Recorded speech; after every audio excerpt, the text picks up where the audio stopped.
I found out I was pregnant with my fourth child not long after divorcing my husband. I'm conflicted about whether I should keep this baby. This is long. I'm sorry, I've sort of written a novel here. I wanted to post this in a relationship advice group, but the subject matter isn't allowed. My ex-husband and I were married for 10 years, although the last 2 were spent in variations of separation. We've been divorced for roughly a year. We have 3 kids, 10, 8, 5, I'm pregnant with our 4th baby. I don't know if we'll actually be parents to 4 kids or not. I'm so conflicted. We are so conflicted. There was no abuse or cheating in our marriage, although he did sleep with somebody else during our separation. There are a variety of other reasons why we ultimately got divorced. After the initial feelings of failure and heartache, and there was an immense amount of heartache on my end despite being the one who filed for divorce, we were able to get along pretty well. It becomes platonic so quickly, and it's like when we remove the romantic and married relationship from the equation, things got so much better. We split time with our kids 50/50. That's really hard for me because being a mom is such a huge part of my identity that I still sometimes struggle to know what to do with myself during his time with the kids. Ultimately, I'm happy that he's a loving, involved father, and I'm glad that they do spend half their time with him, even if I still sometimes cry over not being with them all the time. We still do things together as a family sometimes. We sit together at our kids' activities, things like that. He has a girlfriend now. She seems nice. He met her not long after our divorce was finalized. It hurt. I cried way too much over it. He waited over 6 months to introduce her to our kids, which I was thankful for. My kids like her. Our youngest child was unexpectedly admitted to the hospital not long ago. He had surgery. In the grand scheme of things, it was a pretty minor surgery and he's absolutely fine now, but this is my baby and he had to spend multiple nights in the hospital, so this was a big deal for me. My ex-husband was there the entire time, being a great dad, being a supportive partner to me as I worried over every little thing. We spent all those nights in the hospital together and I remembered why I married him. He was always able to be the strong, level-headed rock for me. He was this safe person who I knew would take care of everything and protect me. When we were in the hospital, he told me that I'm the most important woman in his life. When our son was discharged, my ex-husband came back to my house. My baby was home safe. Our other 2 children were excited to be home after staying with my husband's sister for several nights. We were all together at home like a family again. That night after our kids were in bed, we had sex. I hadn't been hoping for it or planning it. It was just like as soon as the kids were tucked away in their rooms, we were having this intensely passionate, needy, amazing sex that we shouldn't have been having. We went to sleep in my bed and at some point in the middle of the night we had sex again. The next morning we both decided our emotions with the whole situation with our son just got the better of us. We said we didn't regret sleeping together, but that's all it was, and we were just going to go back to our normal divorce lives. We wouldn't make it awkward, just move on. Then I found out I was pregnant. We didn't use a condom. I don't even have condoms in my house anymore. I'm not on birth control. I haven't been since we divorced. I haven't needed it since I haven't had the time or interest to start dating again. I really wanted to be single for a while. I know I was ovulating when we slept together, which was probably a contributing subconscious factor as to why it happened. My body sees him being a good dad to our kids and it wants another. My cycle is like clockwork and we've always conceived on the first try every time we've tried to get pregnant. Our first kid was not even a try. It was 2 weeks before your wedding you find out you're pregnant and spend your honeymoon with morning sickness surprise. So now I'm about 8 weeks pregnant. I've known for about a week. I just told him this past weekend. I didn't know if I would tell him at all. I realize now that I only told him in hopes that he'd tell me what to do and figure the situation out for me. Only he didn't. I know it makes no sense to have a baby with somebody I chose to divorce. I don't need a 4th child. Why can't I let go of this though? Update 1. I posted about a week ago. My ex-husband and I have been divorced for about a year. We have 3 kids, ranging from 10, 5 years old. We have gotten along great since the divorce, better than when we were married. It's almost like we're friends, can do things with our kids, and enjoy being around each other.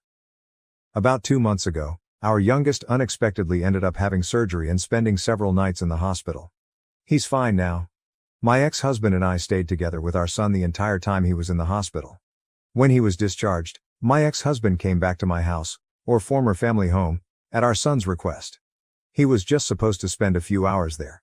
Help our son get settled, then go home. However, I guess all of the emotions and being together as a family in our former shared home got the better of us and we ended up having sex twice that night. Now I'm 9 weeks pregnant. I wasn't on birth control, was on it until after our divorce was finalized, but have been intentionally remaining single for a while and not involved with men in any way, so was giving my body a break from birth control. Initially we were undecided about what to do, but as of last weekend we made the decision together to have the baby. It feels sort of crazy to me.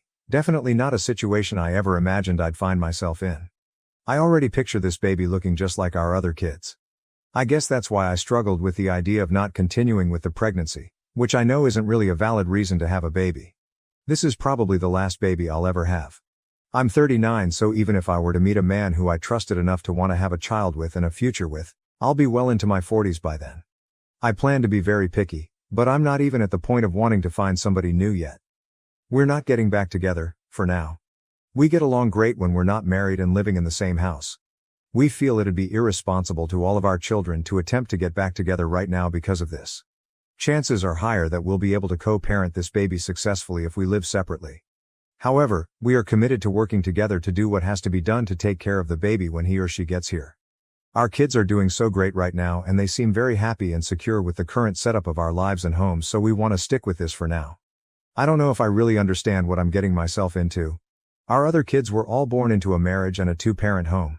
I know that sharing custody of a baby will be a lot different than the kids going back and forth between homes. I might be feeling too positive about it, but I think it could work out fine. The new baby will just see this as normal, right? Next thing to worry about will be having to explain this to everyone when we tell them. My family and friends will get over it, but I'm especially concerned with explaining it to our kids. I'm worried our oldest won't take the news well. She also knows what sex is and how babies are made. And for everyone concerned about his girlfriend, she's not his girlfriend anymore. Top-rated comment: these two are 100% getting back together within a year and then breaking up again in another. Update 2. Several people have asked me for an update on my situation. My ex-husband and I are having a baby. My other posts are on my profile. A recap is that we were married for 10 years, divorced for almost 1.5 years now, and have 3 kids together. We slept together twice during a stressful family time and I ended up pregnant. We've since admitted we are both still in love with each other, but have not actually declared that we're back together, mainly for the same of our kids. I last posted toward the end of January. I'm 28 weeks pregnant. We're having a little girl. As far as the pregnancy goes, it's been like a textbook pregnancy, and so I feel pretty good, just more tired than I ever remember being during pregnancy before. My husband and I continue to live separately and share custody of our kids. We each have them 50% of the time. They're all aware that we're having a baby and none of them seem to be deeply confused or emotionally damaged by their divorced parents having a baby together. We explained it in an age-appropriate way. Our oldest child was more grossed out that her parents had sex than anything else, since she now understands what sex is and how babies are made. We've been involved with her quite a bit and she's excited now. I even took her to one of my appointments. She's excited to have a baby sister and she understands that mom and dad love her and her siblings, that we love this new baby, and that we love each other as people and as parenting partners without actually being together as a married couple in one house. Meanwhile, my husband and I have started to attend couples counseling. We tried marriage counseling when we were separated before we divorced, but I think we were both already pretty mentally done, so counseling didn't do much for us then. I think we're getting way more out of it now because we're actually invested in it and putting in a lot of effort. Sometimes I feel great after a session, and at other times I feel not so great and am reminded of reasons why we divorced.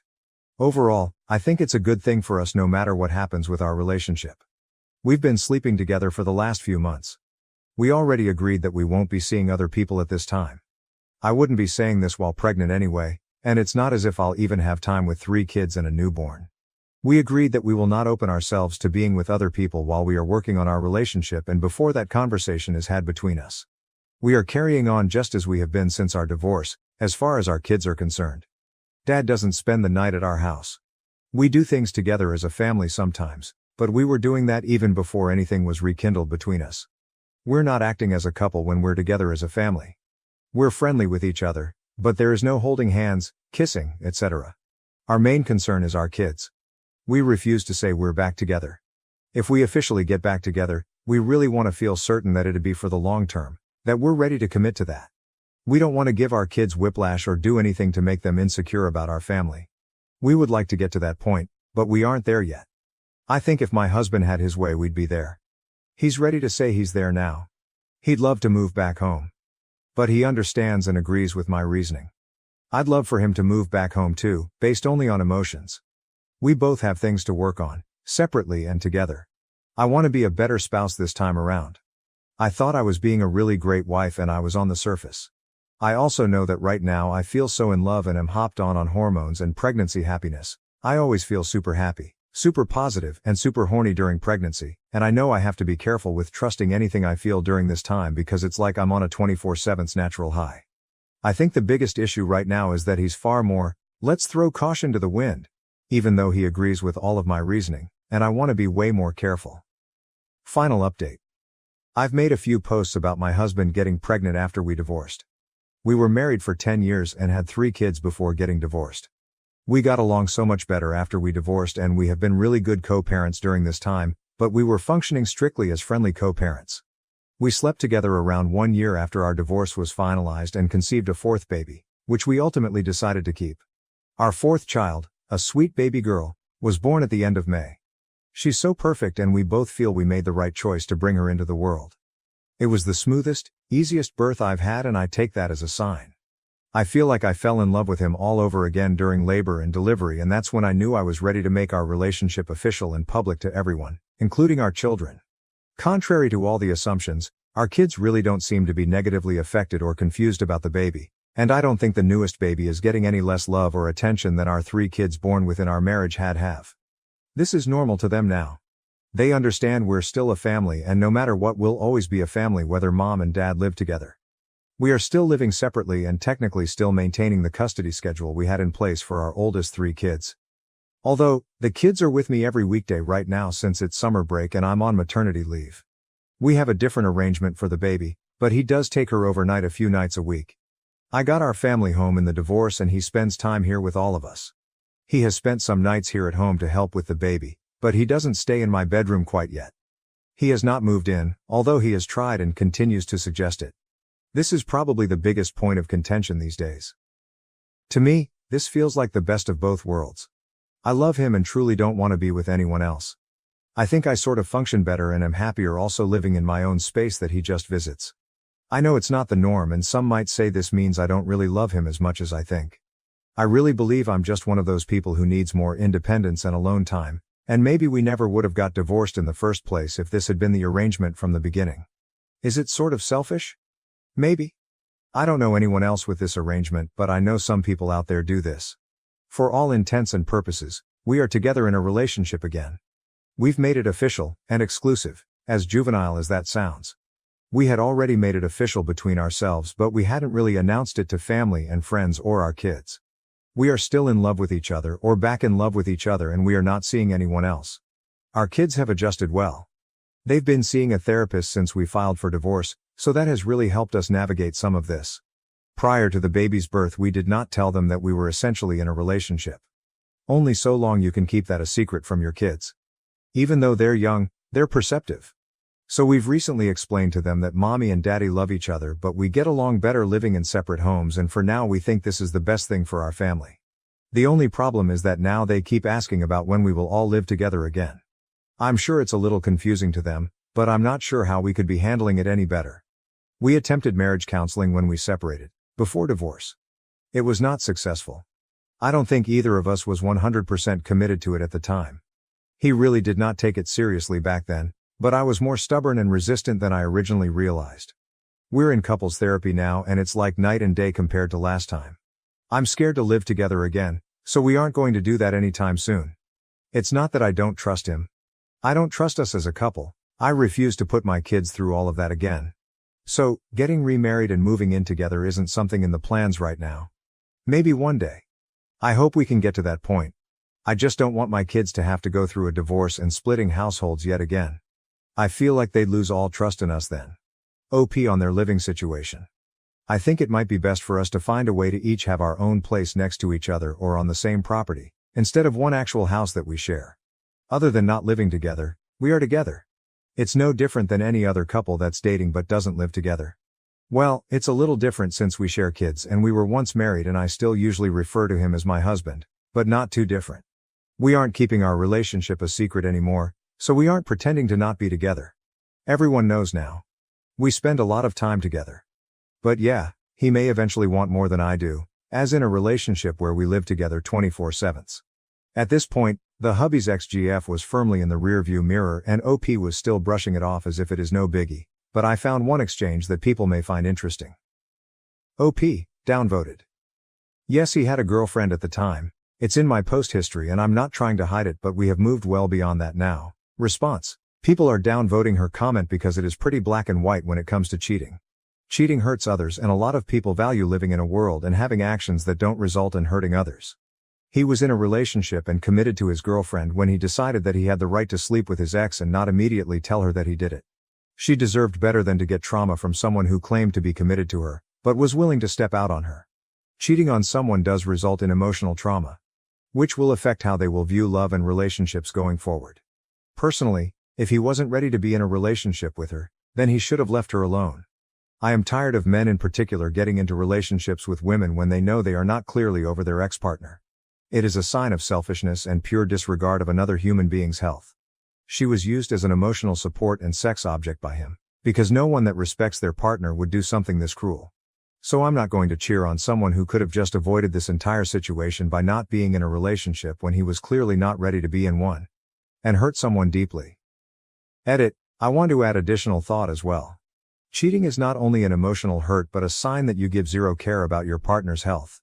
He was presumably still having sex with his ex-girlfriend after sleeping with no condoms with his ex-wife. With the rate of sexually transmitted diseases and infections increasing and the likelihood of the disease being antibiotic resistant, he told his ex that he had zero care for health and emotional well-being. She had the basic right to know that he slept with another person while still being intimate with her. Especially with no form of protection. Not calling the ex-wife dirty but with the risk of catching a disease that's incurable, or opens you up to higher risk of illness. Every person who is engaging in a sexual relationship deserves honesty. OP. All of this may be true. I'm not arguing anything you said. But I'd like to know what everyone on Reddit thinks we're supposed to do about it. We can't go back in time and undo what we did. Maybe Redditors feel that as an act of penance we should not be together, despite very much wanting to, since that's what we deserve for hurting her in the process. We should never be allowed to move on and have any happiness in our lives, together or separate, because we did something at one time that hurt somebody. Short of publicly flogging ourselves and maybe not allowing ourselves to ever be in a relationship with anyone ever again as a form of self-punishment, what are we supposed to do to satisfy the masses? Neither of us are proud of hurting somebody. Thank you for watching. If you haven't subscribed yet, please do so and hit the notification bell to stay updated with more shocking real-life stories happening around you.